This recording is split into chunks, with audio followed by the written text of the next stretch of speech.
उसके अंदरूनी कारण क्या है? ये खमेनेई जो है, इसने ये कमेंट क्यों करा? अब इसको क्यों जरूरत पड़ी कमेंट करने की? और दूसरी चीज है कि ये इसकी डोमेस्टिक पॉलिटिक्स क्या है।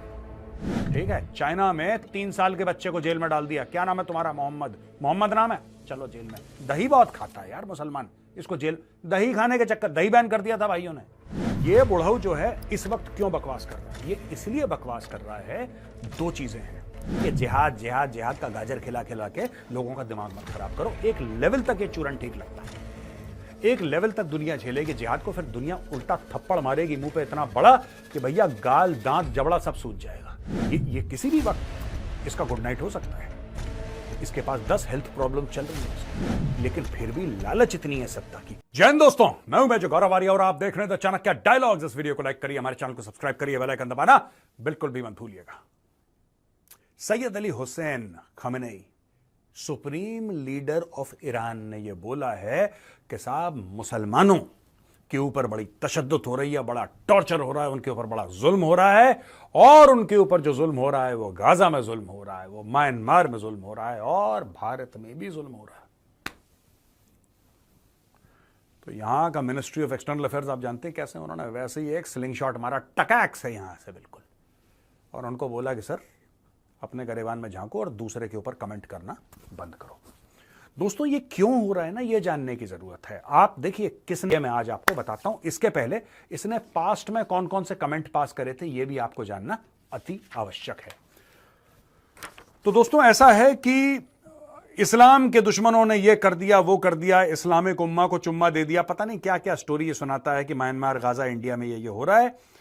मार्च 2020 में भी इसने ये बोला था, 17 सितंबर को, जो दिल्ली में राइट्स हुए थे जिसमें हिंदू भी मरा, मुसलमान भी मरा, इन्होंने बोला साहब मैसेकर ऑफ मुस्लिम्स हो गया। ये आप देखिए, आपको क्या लगता है कि खमेनेई जो है वहां का सुप्रीम लीडर है ईरान का, उसको 2 रुपए का फर्क पड़ता है?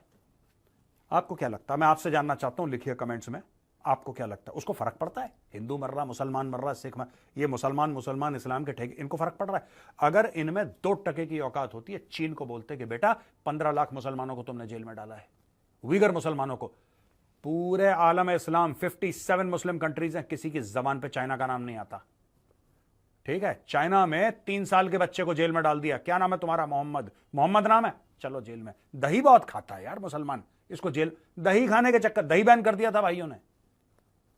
अगर मैं गलत बोल रहा हूं तो आप जाके चेक करिए। जो इमाम है, बड़े बड़े मौलवी इमाम है, उनसे बोला कि क्या हराम है इस्लाम में, क्या हराम है इस्लाम में? बोला साहब सुअर खाना हराम है, नाच गाना हराम है। पहले बोला कि इसको शराब पिलाओ, शराब भी हराम होगी, हाँ जनाब, शराब पिलाओ, इसको सुअर खिलाओ, फिर इसको नचवाओ। ये फोटोग्राफ देखो, डांसिंग इमाम्स। आप भाई साहब जाइए जरा गूगल पे और गूगल पे डालिए डांसिंग इमाम, इमेज सर्च करिए, आपको मिल जाएगा। चाइनीज ने पहले मुसलमानों के इमामों को शराब पिलाई, सुअर का गोश्त खिलाया, उसके बाद नचवाया। बोला जो तीनों चीजें हराम है तुम तीनों करोगे और अगले 10 मिनट में करोगे बेटा। यह जुल्म नजर नहीं आ रहा किसी को? नहीं बोलेंगे, बिके हुए ये लोग, लेकिन फिर वो बात नहीं है दोस्तों। ये देखो मैं आपको बताता हूं बात क्या है। जब 370-35 से हटा दिया, बोला कि we are concerned about Muslim situation in Kashmir, we have good relations with India but we expect the Indian government to adopt a just policy toward. अबे हट पागल का बच्चा। फिर यह कहता है कि मुसलमान दुनिया है, खुलेआम यमन के, बहरीन के, कश्मीर के लोगों को सपोर्ट करे। अच्छा ये भौंकता रहता बीच बीच में, लेकिन ये इंटेलिजेंट भौंकने वाला, ये दिमाग से पैदल मत समझिएगा इसको, ठीक है ना। अब इंडियन गवर्नमेंट ने क्या बोला कि we deplore the comments made by the supreme leader of Iran. आप लोग इसको सुप्रीम लीडर कहते क्यों? ये तो पागल मौलाना है ये, और इसकी उम्र भी ऐसी हो गई है, एक पैर, जो नहीं कहते लोग कि एक पैर कबर पे दूसरा केले के छिलके पे, ये किसी भी दिन चल लेगा, मैं आपको बता रहा हूं। अब दोस्तों आप समझो, जियो पॉलिटिक्स समझो आप पहले, ये बोल क्यों रहा है। देखो ऐसा है, ये जो इजराइल और हमास की लड़ाई है, ये कुछ महीने के बाद खत्म हो जाएगी। पहले आप ये बात समझ लो, आप ये बात समझ लो, ये लड़ाई जो है ये खत्म होने वाली है। ये 2 हफ्ता और चल ले, 2 महीना और चल ले, 4 महीना और चल ले, ये खत्म होने वाली है। और ये बात ईरान को भी पता है, और ईरान ने ही पिन करा था 7 अक्टूबर को पिछले साल इजराइल को, तब जाके युद्ध शुरू हुआ था। ये ईरान का करना धरना, ये आपको पता है, मुझसे बेहतर, you know better than me. ठीक है जी। अब सुनिए, ये बुढ़ऊ जो है इस वक्त क्यों बकवास कर रहा है? ये इसलिए बकवास कर रहा है, दो चीजें हैं। पहली चीज मैं आपको एक्सटर्नल बताता हूं, फिर मैं आपको ईरान की इंटरनल पॉलिटिक्स बताता हूं। राइट? एक्सटर्नल पॉलिटिक्स ये है कि जो पानी है वो उबलता रहना चाहिए।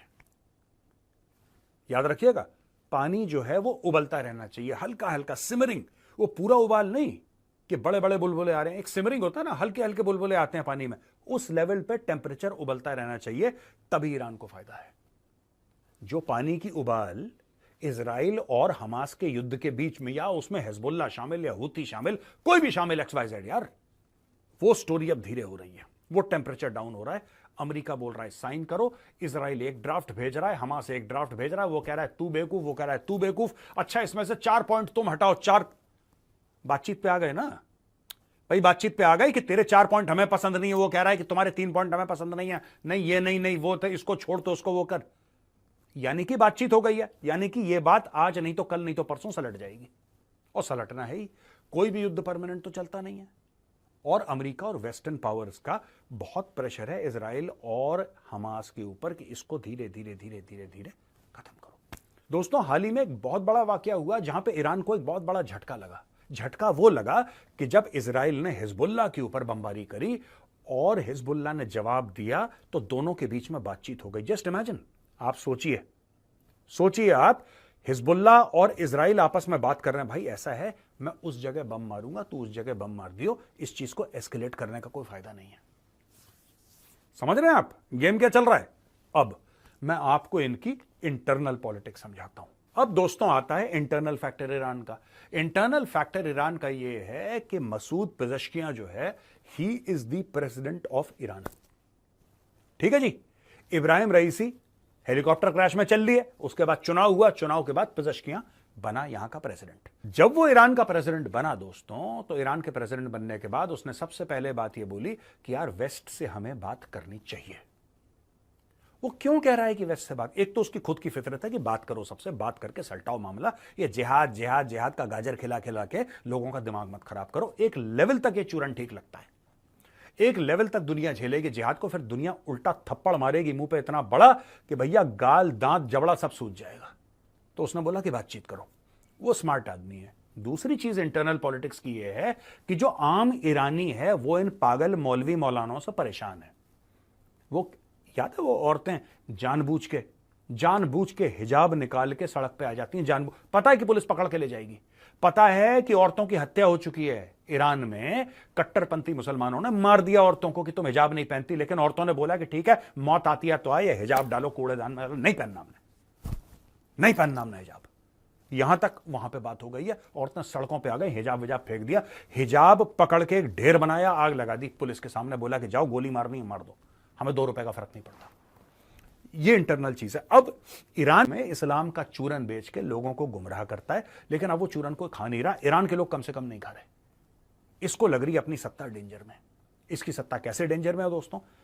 अगर बाहर के युद्ध हो जाते हैं बंद, खास तौर से इजराइल हमास का युद्ध बंद हो जाता है, फिर इनको भाई को कोई पूछ नहीं रहा, फिर चाइना क्या इससे लेगा यार, और ये चाइना को क्या देगा? चाइना इससे क्या लेगा और चाइना को ये क्या देगा? चाइना को तो तेल मिल रहा है, बगल में चाइना के बिल्कुल नेक्स्ट टू चाइना बॉर्डर मिलता हुआ रशिया बैठा हुआ है। जब रशिया बैठा हुआ है चीन के बगल में, फिर चाइना को किस चीज की फिक्र है? आप सोचिएगा ना, भंडार तेल के। जब ईरान जा सकता है चाइना, तो सऊदी अरब भी जा सकता है चाइना, इराक भी जा सकता है। इराक और ईरान का तो बॉर्डर मिलता है, इधर भी जा सकता है उधर भी जा सकता है, तो चाइना को इतना कोई ज्यादा फर्क नहीं पड़ता। देखिए, चाइना इस्तेमाल करता है ऐसे गुर्गे। तो ये दोस्तों जियोपॉलिटिकल सिचुएशन है। बीच में जब ये बात करते हैं कि साहब हम पाकिस्तान को भी सपोर्ट करेंगे और हम इसको भी सपोर्ट करेंगे, पाकिस्तान ने परसों स्टैंडर्ड चार्टर्ड बैंक, नहीं स्टैंडर्ड चार्टर्ड इंडिया में भी उसकी ब्रांचेस हैं, वो बेसिकली यूके बेस्ड है, स्टैंडर्ड चार्टर्ड बैंक से $600 मिलियन के लोन की फरमाइश कर दी उसने, और स्टैंडर्ड चार्टर्ड ने बोल दिया ठीक है हम तुम्हें दे देंगे। कितने पे? 11% पे। ये पर्सनल लोन टाइप का लिया पाकिस्तान ने, जो पर्सनल लोन होता है ना, 11% पे। कौन सा देश लेता है 11% पे लोन? पाकिस्तान लेता है। लिया पाकिस्तान ने लोन 11% का, 300 मिलियन 300 मिलियन, 2 ट्रांच हैं उसके, यानी कि टोटल 600 मिलियन। क्यों? क्योंकि आईएमएफ ने यह बोला है कि जो तुम 7 अरब का लोन चाहते हो, पहले तुम मल्टीलैटरल लेंडर से या ऑर्गेनाइजेशन से या देशों से या बैंकों से पहले तुम 2 अरब भीख मांग के लाओ। हम ये देखना चाहते हैं कि तुम्हारी प्रैक्टिस है भी नहीं भीख की, लेकर आओ। अब पाकिस्तानियों को इस मामले में कुछ आनी है। पाकिस्तानियों ने बोला क्या बात है, 2 अरब लो, लो 2 अरब। स्टैंडर्ड चार्टर्ड, यस, जरा 600 मिलियन चाहिए। कौन बोल रहे हैं आप? पाकिस्तान। 11% लगेगा बॉस, बाकियों को हम 4-5% पे देते हैं, तुम्हें 11% पे देंगे, तुम्हारा को भरोसा नहीं, वापस करो ना करो, एक्सपोजर ज्यादा है। पाकिस्तान ने बोला ठीक है, पाकिस्तान को 600 में पाकिस्तान इकट्ठा कर लेगा 2 मिलियन। लेकिन ऐसे लूले लंगड़े घोड़ों पे ईरान बाजियां लगाता है। ईरान ऐसी बाजियां क्यों लगाता है दोस्तों? ईरान इसलिए बाजियां लगाता है क्योंकि ईरान को बनना है मुस्लिम उम्मा का लीडर। मुस्लिम उम्मा का लीडर। एक तो ये शिया सुन्नी की लड़ाई है ही है, 1400 साल से, आज की लड़ाई नहीं है ये। प्रॉफिट मोहम्मद के उनकी डेथ के बाद की लड़ाई है। उनके समय तो ये लड़ाई नहीं हुई थी, लेकिन उनकी डेथ के बाद सक्सेशन कि कौन बनेगा मुसलमानों का हेड, राइट, खलीफा कौन बनेगा, उस चक्कर में ये शिया सुन्नी का फसाद, विवाद, और ये जो भी आप वॉर कह लें, जो भी कह लें, 1400 सालों से चलता चला आ रहा है। किसी तरीके से कुछ और करो तो चलो म्यांमार की बात कर देते हैं, चलो कश्मीर की बात कर देते हैं, चलो गजा की बात कर देते हैं, कर लो, ठीक है। और जो यहां पे इंडियंस गुस्सा हो रहे हैं, आपका गुस्सा बिल्कुल जायज है। एक तो इनके फटीचर मुल्क में हम जाके इन्वेस्ट करें, ऊपर से हमें आंखें दिखा। I understand all of that and I respect your emotions. लेकिन कहने की बात यह है दोस्तों, कभी मत भूलना कर क्यों रहा है। एक इसको खतरा है पेज़ेश्कियां से, अपने खुद के प्रेसिडेंट से इसको इंटरनल खतरा है। क्योंकि पेज़ेश्कियां ये कहता है कि जो हिजाब नहीं पहन रही औरतें ना, उनसे बात तो करो यार, बात क्या है। वो ये नहीं कह रहा कि हिजाब ना पहने कल से, वो कह रहा है बात तो कर लो, सुन तो लो उनकी बात यार, एक बार सुन लो पहले उनकी बात। अमेरिका से बात करो, वेस्ट से बात करो। इसकी ये तो पेज़ेश्कियां कह रहा है, लेकिन जो खमेनाई है, खमेनाई की पूरी पॉलिटिक्स ही हेट पे बेस्ड है। इसको मार दो, काफिरों को टांग दो, इसको पत्थर से जान से मार दो, इसके हाथ काट दो, यही तो इसकी पॉलिटिक्स रही है बुड्ढे की।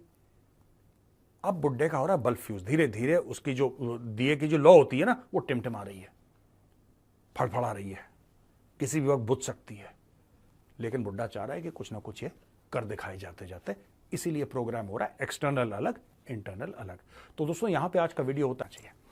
तो दोस्तों वीडियो देखने के लिए बहुत बहुत धन्यवाद। आपसे अनुमति चाहूंगा।